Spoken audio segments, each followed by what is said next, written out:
Okay, welcome to Mrs. Cohen's math class, and today we're talking about the area of a trapezoid. And I hope you have your notes, some paper and pencil out so you can take some notes for tonight, right now. We're trying this, we'll see how it goes, all right?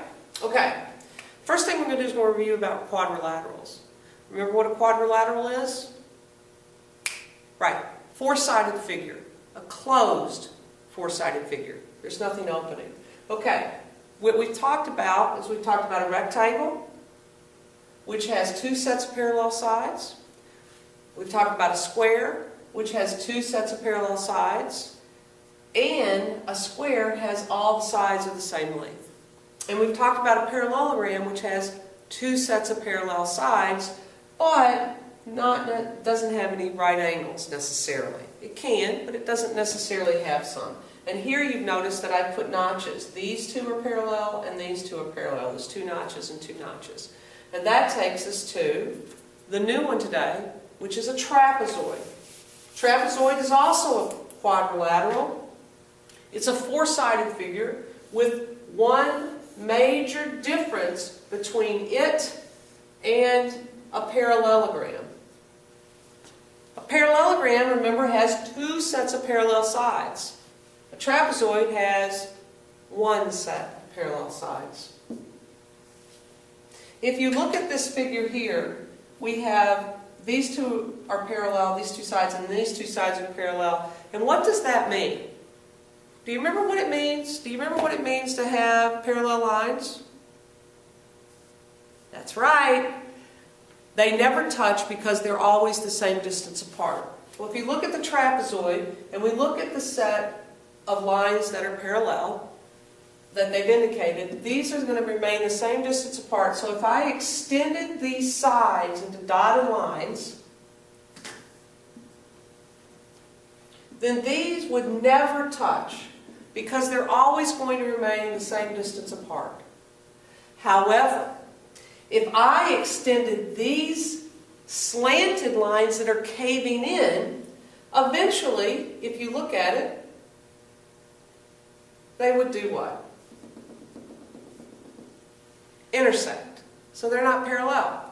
So there you have, and when you get into more up in the upper school, when you're taking the coursework of geometry, then you'll be manipulating your figures like this. We're not going to do that. I only did that to help you to see that these are not parallel, that they're caving in or folding in upon themselves. All right. There's going to be times when you're going to have difficulty recognizing which sides are parallel. But before we get to that point, let's look at a trapezoid and talk about the area. Because the sides, there's only one pair of sides that are parallel. Excuse me. They have special names. Now on a parallelogram they're just called sides. But on a trapezoid, these two are sides, but these are called bases. This is base sub 1 and base sub 2.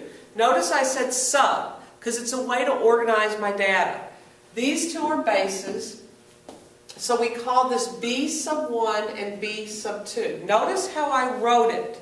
I didn't write B to the first power because that would be an exponent. I did not write B2 because that means multiplication, B times 2. I wrote B sub 2. Now, the sub 2 and the sub 1, they don't mean anything as far as mathematically. It's just a way to organize which base you're talking about in the formulas you're going to see. The other thing that's important is I put base sub 1 here and base sub 2 here. I could put base sub 2 here and base sub 1 here. It doesn't matter. They're interchangeable. They can go either way.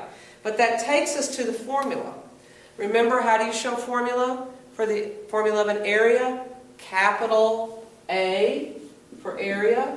And now, here's the deal. You're going to have to memorize this. And if you think about this drawing, then that will help you memorize this. Remember, wherever we see a dotted line or a solid line with a square, That's indicating a perpendicular line, which is indicating the height of the figure.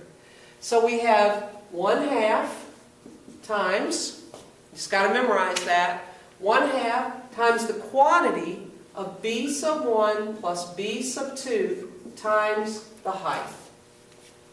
Area equals 1/2 times the quantity of b sub 1 plus b sub 2 times the height. Order of operations, what do we do first? Inside the parentheses, we add those. Then we multiply by 1/2 and h. Doesn't matter what order. If you're using a calculator, I would probably use 0.5. It's just easier. I'd add these two, and then I'd say times 0.5 times whatever the height is. And we're going to do a couple of the problems to show you.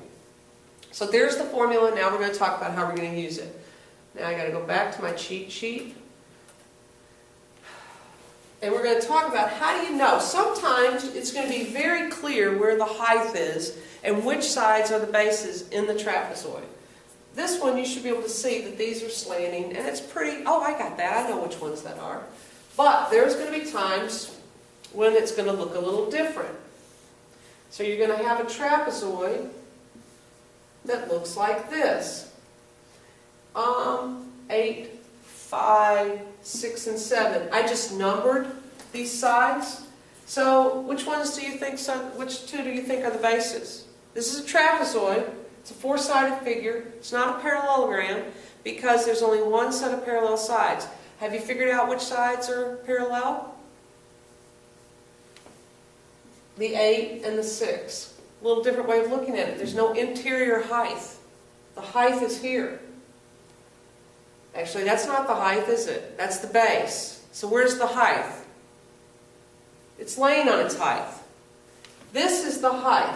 And that's why I told you it's going to be difficult to identify the bases. You have to find which two are parallel based on the square.